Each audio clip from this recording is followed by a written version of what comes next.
வணக்கம் அன்பர்களே. 2024 புத்தாண்டு பலன்கள்.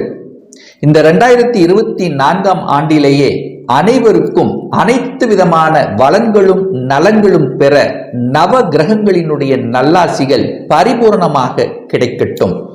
அனைத்து நேயர்களுக்கும் இந்த 2024 புத்தாண்டு வாழ்த்தினை தெரிவித்துக் கொண்டு, இந்த புத்தாண்டானது வருகின்ற மார்கழி மாதம் 16ஆம் தேதி, அதாவது திங்கட்கிழமை அன்று சிம்ம ராசி, அதாவது பூர நட்சத்திரத்துல கன்னியா லக்னத்துல பிறக்க இருக்கிறது.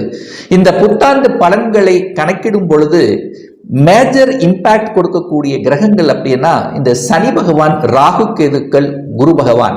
சோ அந்த கிரகங்களினுடைய அமைப்புகளை வைத்துக்கொண்டு, அதாவது சனி பகவான் கும்ப மனையிலேயே ஆட்சி பலம் பெற்று மூல திரிகோண பலம் பெற்று வலிமையாக இந்த வருடம் முழுவதும் அங்கேயே அமர இருக்கிறார். அதே போல 1.5 வருடங்களுக்கு ஒருமுறை பயிற்சியாக கூடிய இந்த ராகு கேதுக்களானது இந்த ராகு பகவான் மீன மனையிலையும் கேது பகவான் கன்னி மனையில் அமர்ந்து இந்த வருடம் முழுவதும் பலனை கொடுக்க போகிறார்கள்.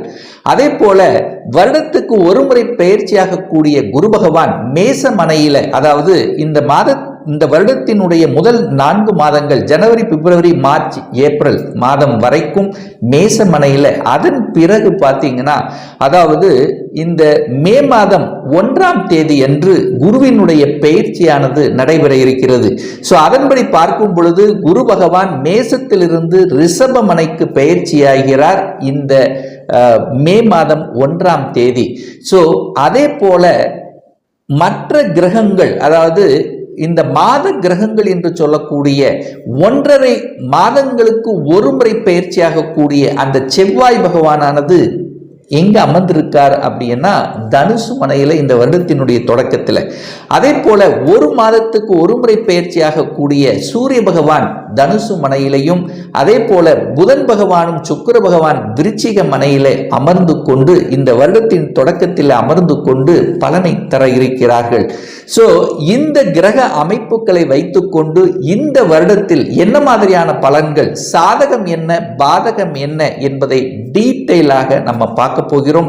அதற்கு முன்னால் நம்முடைய சேனலை ஃபர்ஸ்ட் டைம் நீங்கள் பார்ப்பவர்கள் என்றால் மறக்காம சப்ஸ்கிரைப் பண்ணிக்கிங்க. இந்த பலன்களை முழுமையாக பாருங்க. நிச்சயமாக ஏதாவது ஒரு ரூபத்தில் உங்களுக்கு யூஸ்ஃபுல்லாக இருக்குங்கிறதுல எந்தவித மாற்று கருத்தும் கிடையாது.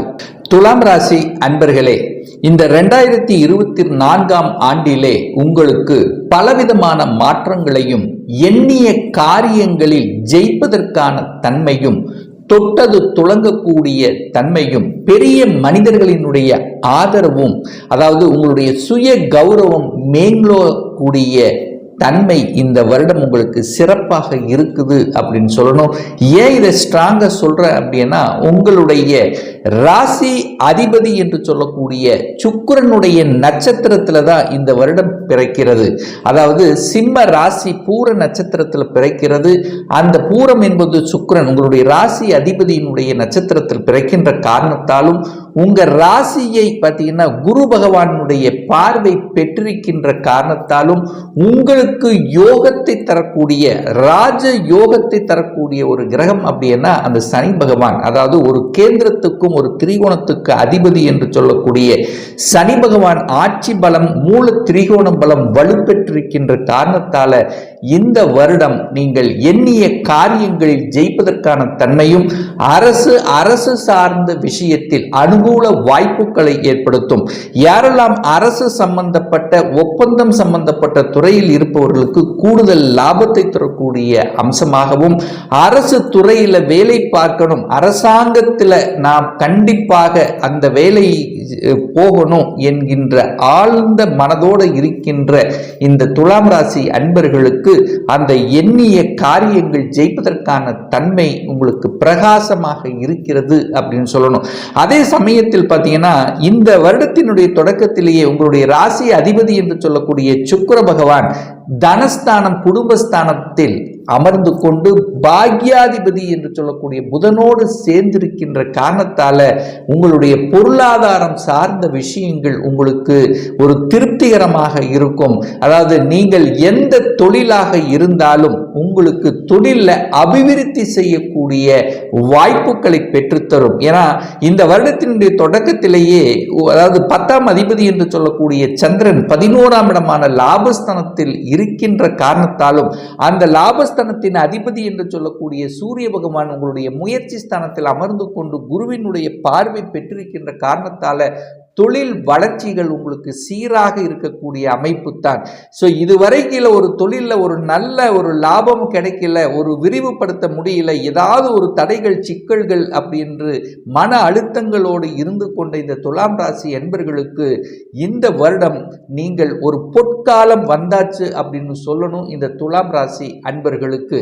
அதே சமயத்தில் தகவல் தொடர்பு துறை, கம்யூனிகேஷன் நெட்வொர்க், இது அதாவது கணனி சம்பந்தப்பட்ட துறையில் இருக்கின்ற அனைத்து இந்த துலாம் ராசி அன்பர்களுக்கு உங்களுக்கு ஒரு ஏற்றத்தை கொடுக்கக்கூடிய, மன மகிழ்ச்சியை தரக்கூடிய, நீங்கள் விரும்பிய இடத்துக்கு இடமாற்றம் செல்லக்கூடிய, ப்ரொமோஷன் கிடைக்கக்கூடிய வகையில் இந்த வருடமானது உங்களுக்கு சிறப்பாக இருக்கிறது.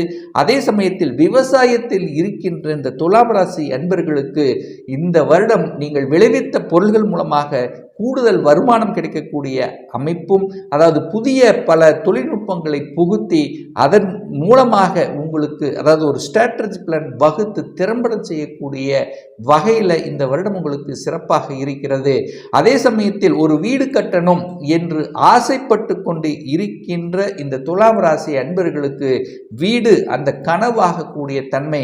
என 4ஆம் அதிபதி என்று சொல்லக்கூடிய சனி பகவான் வலுவாக 5ஆம் இடமான பூர்வ புண்ணிய ஸ்தானத்திலிருந்து 11ஆம் இடத்தை பார்க்கின்ற காரணத்தாலும் இந்த ஏப்ரல் மாதத்துக்கு பிறகு பார்த்தீங்கன்னா அந்த குரு பகவானுடைய பார்வையும் அந்த 4ஆம் இடத்தின் மீது பதிகின்ற காரணத்தால நிச்சயமாக இந்த வருடம் உங்களுடைய கனவு இல்லத்தை வாங்குவதற்கும் கட்டுவதற்கான யோக பலன்கள் உங்களுக்கு சிறப்பாக இருக்கிறது. அதே சமயத்தில் உங்களுடைய பழைய வாகனங்கள் அல்லது புதிய வாகனங்களை வாங்கக்கூடிய யோகம் சிறப்பாக இருக்குன்னு சொல்லணும். அதே சமயத்தில் படிக்கின்ற இந்த இளைஞர்களுக்கு பார்த்தீங்கன்னா, மாணாக்கர்களுக்கு நீங்கள் என்ன படிக்கணும் என்று ஆசைப்பட்டு கொண்டிருக்கிறீர்களோ அந்த ஆசைகள் பூர்த்தியாகக்கூடிய வகையில் இருக்கிறது. நாம் பின்னாடி பார்த்தீங்கன்னா ஒரு இன்ஜினியர் ஆகணும், ஒரு டாக்டர் ஆகணும், ஒரு வக்கீல் ஆகணும், ஒரு சிஏ படிக்கணும், இந்த மாதிரி எந்த எண்ணத்தில் நீங்கள் படித்து கொண்டிருக்கிறீர்களோ அந்த படிப்பு அனைத்தும் உங்களுக்கு கனவாகக்கூடிய தன்மை. அதே சமயத்தில் வெளிநாட்டு செல்லக்கூடிய யோகம் இருக்கிறதா? நிச்சயமா வெளிநாட்டு செல்லக்கூடிய யோகம் என்பது இந்த துலாம் ராசி என்பர்களுக்கு இந்த வருடம் உங்களுடைய கனவு நிறைவேறக்கூடிய தன்மை.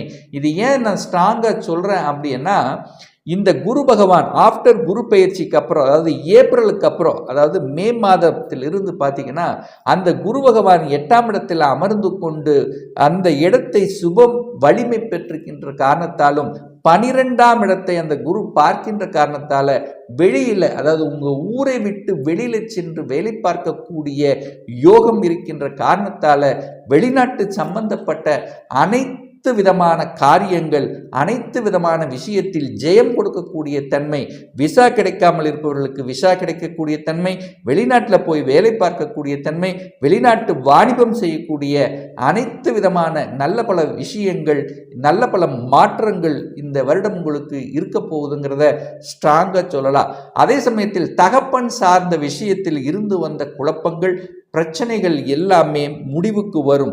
அதாவது உங்களுடைய பூர்வீகம் சம்பந்தப்பட்ட விஷயங்கள், பாகப்பிரிவினர், சொத்து பிரச்சனை, இந்த மாதிரி எந்த பிரச்சனைகளாக இருந்தாலும் அந்த பிரச்சனைகள் முடிவுக்கு வரக்கூடிய தன்மை, நீண்ட காலமாக இழுத்தடித்து கொண்ட வழக்குகள் உங்களுக்கு சொல்யூஷனை கொடுக்கக்கூடிய வகையில், அதாவது இந்த ஏப்ரல் மாதத்துக்கு அப்புறம் அந்த வழக்குகள் அனைத்தும் உங்களுக்கு முடிவுக்கு வரக்கூடிய வகையில் இருக்கிறது. திருமணம் சார்ந்த அனைத்து விதமான சுப காரியங்கள் நடக்கக்கூடிய ஒரு அற்புத வருடம் அப்படின்னு சொல்லலாம். ஏன்னா இந்த குரு பகவான் உங்களுடைய ராசியை பார்க்கிறார். அப்போ அந்த 7ஆம் இடத்துல குரு பகவான் அமர்ந்து கொண்டு உங்க ராசியையும் முயற்சி ஸ்தானத்தையும் லாபஸ்தானத்தை பார்க்கின்ற காரணத்தால எண்ணிய காரியங்கள் நடக்கும். அனைத்து விதமான சுப காரியங்கள் உங்களுக்கோ உங்களுடைய குடும்ப நபருக்கோ நடக்கக்கூடிய அத்துணை நல்ல காரியங்கள் நடக்கக்கூடிய தன்மை. அதே சமயத்தில் இந்த வருடம் பார்த்தீங்கன்னா ராகு பகவான் 6ஆம் இடத்தில் இருக்கார், கேது 12இல் உட்கார்ந்திருக்கார். அப்ப ராகு கேதுக்களால் நன்மை தரக்கூடிய விஷயங்கள் என கடந்த காலங்களில் பார்த்தீங்கன்னா இந்த ராகு கேதுக்கள் உங்களுடைய ஜென்ம ராசியிலையும் அந்த 7ஆம் இடத்தில் அமர்ந்து கொண்டு திருமணம் நடந்திருந்தாலும் திருமணத்தில் பிரச்சனையாக இருந்தது. சிலருக்கு பிரச்சனை, அதாவது குடும்பம் பிரிவினையாக கூடிய வாய்ப்புகளும் இருந்தது. ஸோ இந்த மாதிரி பல விதத்தில் கணவன் மனைவிக்கிடையே பிரச்சனைகளை ஓடிக்கொண்டிருந்த இந்த விஷயங்கள் அனைத்தும் இந்த வருடங்கள் அதை எல்லாம் முழுவதுமாக நீங்கி கணவன் மனைவிக்குள்ளே ஒரு அந்நுண்ணியத்தை பிறக்கக்கூடிய தன்மை, திருமண தடைகள் அனைத்தும் விலகி ஒரு சுப காரியங்கள் செய்யக்கூடிய தன்மை. ராகு பகவான் 6ஆம் இடத்தில் வந்து அமர்ந்திருக்கார். அப்போ 6ஆம் இடத்தில் அதாவது ஒரு ராகுங்கிறது ஒரு பாவக்கிரகம் அல்லவா? அப்போ அந்த இடத்துல இருக்கும்போது 6ஆம் இடம் என்கின்ற கடன், நோய், எதிர்ப்பு, பகை அத்தனையும் விளக்கக்கூடிய தன்மை. அப்போ இதுவரைக்கும் கடன் இருந்திருந்ததுன்னா அந்த கடனை குறைப்பதற்கான சாத்தியக்கூறுகள், கடனை அடைப்பதற்கான சாத்தியக்கூறுகள் இந்த வருடங்கள் உங்களுக்கு சிறப்பாக இருக்கும். அதே சமயத்தில் நோய் தொல்லைகளிலிருந்து, பலவிதமான தொல்லைகள் இருந்து, நீண்ட கால நோய்கள் இருந்து இந்த வருடம் குணமாகுவதற்கான வாய்ப்புகள் உங்களுக்கு சிறப்பாக இருந்தது. எதிர்ப்புகள் அத்தனையும் விலகக்கூடிய தன்மை. யாரெல்லாம் உங்களுக்கு எதிர்ப்பு கொடுத்திருந்தார்கள், தொல்லை கொடுத்திருந்தார்கள், அதாவது உங்களுடைய உயரதிகாரிகள் தொல்லை, உங்களுடைய சக ஊழியர்களுடைய தொல்லை, உங்களை புரிந்து கொள்ள முடியாத தன்மை, ஏதாவது ஒரு ரூபத்தில் உங்களை தொல்லை கொடுத்து கொண்டிருந்தவர்கள் எல்லாம் உங்களை விட்டு விலகி செல்லக்கூடிய ஒரு நல்ல காலம் வந்தாச்சு. அப்போ அப்படி இல்லைன்னா கூட உங்களை புரிந்து கொள்ளக்கூடிய தன்மை, இதுநாள் வரைக்கும் நல்ல உழைப்பை போட்ட அந்த உழைப்புக்கு உண்டான ஒரு அங்கீகாரம் கிடைக்கல என்று இருந்த இந்த துலாம் ராசி அன்பர்களுக்கு ஒரு அங்கீகாரம் கிடைக்கக்கூடிய வகையில் இந்த வருடம் உங்களுக்கு சிறப்பாக இருக்கிறது. பூர்வ புண்ணிய ஸ்தானத்தின் அதிபதி என்று சொல்லக்கூடிய சனி பகவான் வலுப்பெற்றிருக்கின்ற காரணத்தாலும் உங்களுக்கு பாக்கியம் கிடைக்கக்கூடிய வகையில் யாரெல்லாம் குழந்தை சார்ந்த விஷயத்தில் தடைபட்டு கொண்டிருந்ததோ, அந்த குழந்தை பிறப்பு சம்பந்தப்பட்ட விஷயத்தில் பாதிப்படைந்திருந்தீர்களோ அது எல்லாமே விலகக்கூடிய தன்மை. இந்த வருடம் உங்களுக்கு திருமணம் சார்ந்த சுபகாரியங்கள், குழந்தை மழலை சத்தம் கேட்கக்கூடிய தன்மைகள், குழந்தைகளால இன்னார் என்று குழந்தைகள் என்று சொல்லக்கூடிய அளவுக்கு பெயர் பெறக்கூடிய வாய்ப்புகள் அத்தனையும் உங்களுக்கு சிறப்பாக இருக்கிறது அப்படின்னு சொல்லணும் ஸ்ட்ராங்கா. ஏன்னா அந்த குரு பகவான் 11ஆம் இடமான லாபஸ்தானத்தை, மன மகிழ்ச்சி சந்தோஷஸ்தானத்தை பார்க்கின்ற காரணத்தால நிச்சயமாக இந்த வருடங்கள் உங்களுக்கு ஒரு பொற்காலம் அப்படின்னு சொல்லணும். ஒரு மறுபிறவி எடுப்பதை போன்ற ஒரு தோற்றத்தை கொடுக்கும். இதுவரைக்கு தடைப்பட்ட விஷயங்கள் எல்லாம் வெற்றிகரமாக நடக்கக்கூடிய தன்மை, அதாவது எதையோ சாதித்ததை போன்ற உணர்வு நிச்சயமாக உண்டாக்கும். ஏன்னா இது நாள் வரைக்கும் பார்த்தீங்கன்னா பணம் சார்ந்த விஷயத்திலும் கூட தொந்தரவாக இருந்தது. கொடுத்த பணம் எங்கேயோ போய் லாக் ஆயிருந்தது. ஷேர் மார்க்கெட்டில் கூட வழி இல்லாமல் ஒரு லாஸ் ஆயிருந்ததுன்னா இப்போ 6க்குரியவன் 8ல் போயிருக்கும் போது எதிர்பாராத திடீர் அதிர்ஷ்டம் கொடுக்கக்கூடிய வாய்ப்புகளும் பிரகாசமாக இருக்குது.